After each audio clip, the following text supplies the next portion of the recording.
What's up, everyone? How you guys doing? And we're talking about the new things going to happen in the 5.2 update. The live stream just dropped a few hours ago.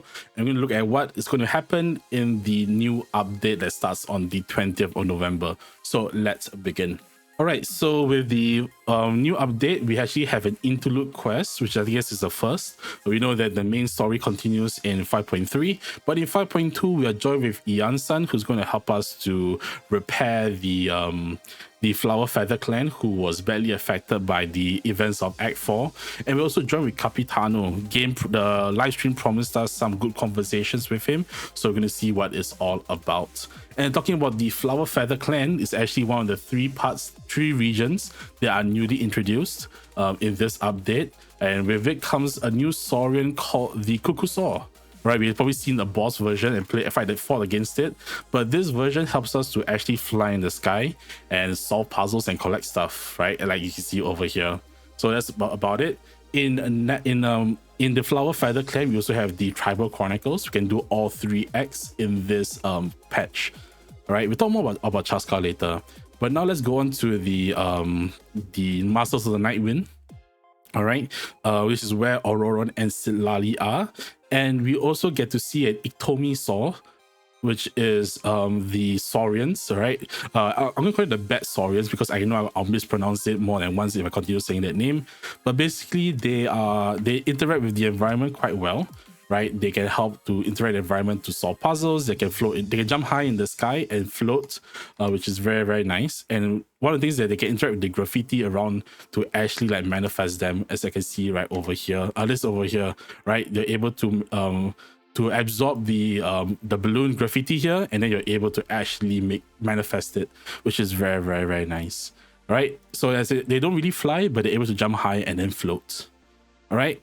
And the last region, which is Ochkanatlan, right? It's a place that has been abandoned because of abyssal corrosion. But we have come here because there's a dragon that's angry and we've come to solve the situation as always. Okay, so basically we are joined with this companion. You can see here, let's just zoom forward a little bit. We're joined with a blue companion. Yes, over here. All right, he's going to help us by clearing abyssal corrosion, and then he's able to absorb some of the energy and also fire back at the dragons, which is very, very, very cool. But anyways, so yeah, you also are joined by the Saurian that we adopted in 5.0, and he actually is able to find a device that helps him to traverse volcanoes, which is pretty cool, right? The guy's pretty cute. So yeah, let's talk about CHASCA first. 5-star Anemo Bow character. Her Night Soul Blessings allows her to ride a freaking gun, and her normal in Night Soul's Blessing, her normal attacks just do normal Anemo damage, but when you charge, you're able to collect up to 6 shells. These are called let me see the name. These are called Shadow Hunt shells, and if you have teammates of Pyro, Electro, Cryo, or Hydro, they actually will become the elements of said. They actually will be infused with said elements. All right, hope we can see this over here. Right, you can see that it's infused with Electro, infused with Hydro, infused with Cryo. So it's going to be very nice for players, you know, who are playing with those elements. And of course, because it's animal, you're able to swirl those elements as well. And the burst is very similar. Right, the burst will shoot out an initial Anemo shot, and then there'll be 6 soul-seeking shots that will fire out. They will also be infused with these elements. So it's going to be very cool for players who are, you know, into CHASCA. All right, then let's talk about Ororon. Ororon plays more into the electro-charged team comps. Basically, the key thing about him is that he doesn't really need to be on field to gain the Night Soul's Blessing. He can do it off field, firstly either by a Night Soul burst from another character, or either after using his skill, you switch out and then you do some Electro or Hydro attacks. Well, he can be on field as well, but you know, you can gain it by being off field as well, which is interesting. Once full, you'll be able to enter into the Hypersense effect, and which will do more Electro damage.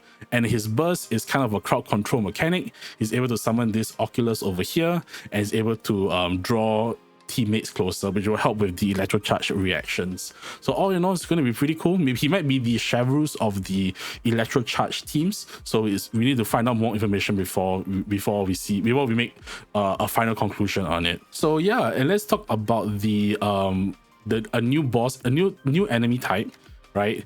These new enemy types, this is more fishing by the way. These new enemy types are able to mimic characters that we have faced in other regions, or even we face all over Tevet, and one is actually a boss who can actually become other bosses. You see over here, he becomes an Aeon Blight Rune Drake. He is also able to turn into like a Mago Kenki from Inazuma, for example, or even a Joe Wishat from Liyue. So it's gonna be interesting to fight them, right? And also to fight them in Abyss as well. So yeah, I won't be surprised if he holds the materials for CHASCA and Ororon in particular. Just like in 5.1, in 5.2 you get limited time rewards for 2 patches, so up to 5.3. Just like how the current one is up to 5.2.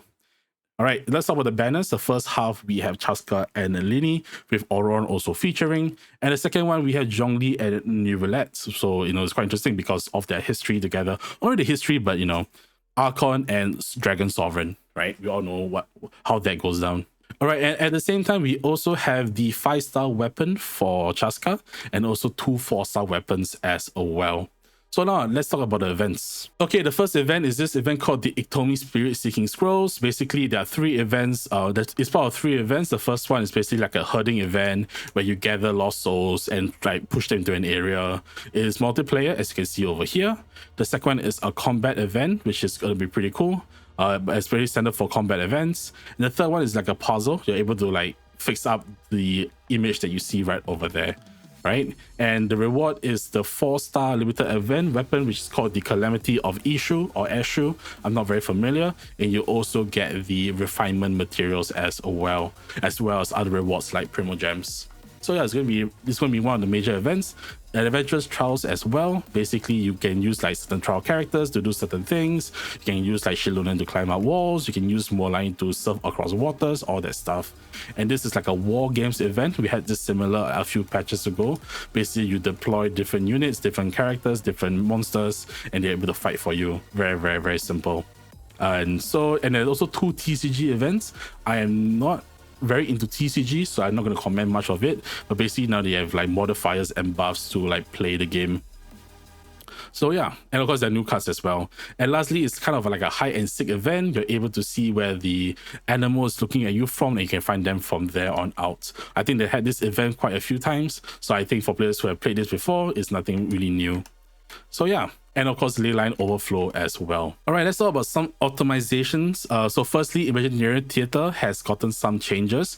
First and foremost, once you complete an act, you don't need to go back to the main hub, the main lobby before you go to the next one. You can just press next act and you'll go through very seamlessly. So it's gonna be very, very nice and not a lot of time wasted. Secondly, you can see which characters that you have used, which supporting characters are being used by your friends, right? It's gonna be very, very nice to see. And also lastly, also like a filtering based on like the requirements for Imaginarium Theater. You'll see some of the character roles as well: on field, off field, DPS support, so on and so forth. So it's gonna be really, really cool to see that. Next, we have some artifact changes. You're able to sort out your newest artifacts. And also there's also a new locking system based on like what people are using. You can also bash lock them as well. And also a new light system, a new star system for your favorite artifacts. For the locking system, it's something that you can opt out for if you know what you're looking for. But for players who are unsure, for newer players, maybe this is something that can be useful for them. Then there are some system optimizations for like animations for like crafting and stuff and like cooking. And lastly, you can buy wood from the merchant in Serenity Port, and that device that you can use to collect wood in the overworld now has its cooldown reduced to 5 seconds, which is really, really nice.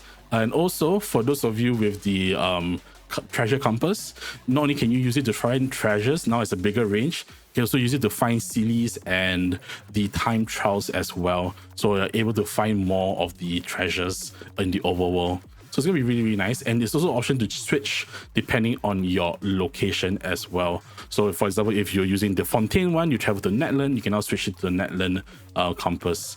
So yeah, that's about it. One last thing, if you guys are playing on Xbox, you're now able to log in with your Xbox X or your Xbox S. You're able to play Genshin Impact on Xbox. You get a special glider if I'm not wrong. So yeah, that's about it for this video. Hopefully this is hopefully I not missed out anything. So yeah, I'll put the codes down in the comment sections below. But happy gaming, everyone. Hope you guys have a great day. I'll see you guys in the next video. Until then, stay healthy, stay safe, good to yourselves and the people around you. I'll see you guys next time. Bye bye.